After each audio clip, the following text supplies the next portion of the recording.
राहे नजात मसला मसाइल मुफ्ती मुस्तफा कमाल सब्सक्राइब नहीं। अल्हम्दुलिल्लाहि व कफा व सलामुन अला इबादिहिल्लज़ीना इस्तफा अम्मा बाद।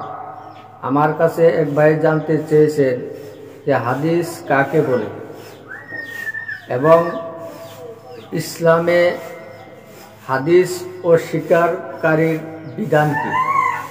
ইসলামে হাদিসকে অস্বীকারীর বিধান কি রয়েছে, এটা হলো ওনার প্রশ্ন। এই প্রশ্নের উত্তর হলো চারটি বস্তুকে হাদিস বলা হয়।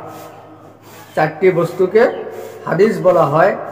এক নম্বর হলো আকওয়াল, কওলের বহুবচন হলো আকওয়াল। দ্বিতীয় নম্বর হলো আফআল, ফাইলের বহুবচন আফআল। তৃতীয় নম্বর হলো তকরিরাত, তকরিরের বহুবচন তকরিরাত বা তাকারির।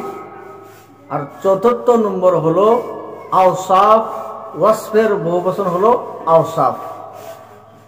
এই চারটি বস্তুর বিষয়ে যতগুলি বর্ণনা আছে সমস্ত বর্ণনাগুলিকে হাদিস বলা হয়।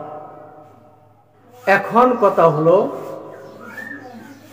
যে আকওয়াল কাকে বলা হয়।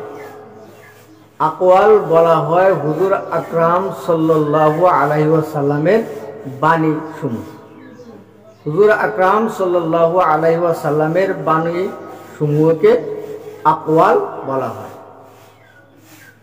দ্বিতীয় নম্বর যে ছিল আফআল, তার অর্থ হলো যে হুজুর আকরাম সাল্লাল্লাহু আলাইহি ওয়াসাল্লাম যেগুলি কাজ কর্ম নিজে করেছেন। তকরিরাত মানে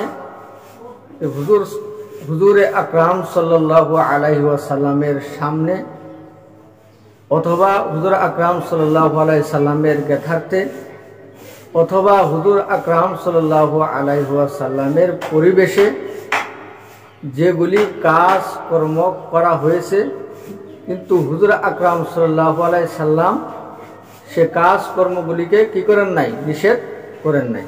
চুপ থেকে মন সমর্থন জানিয়েছে। চুপ থেকে কি করেছেন, মন সমর্থন জানিয়েছে।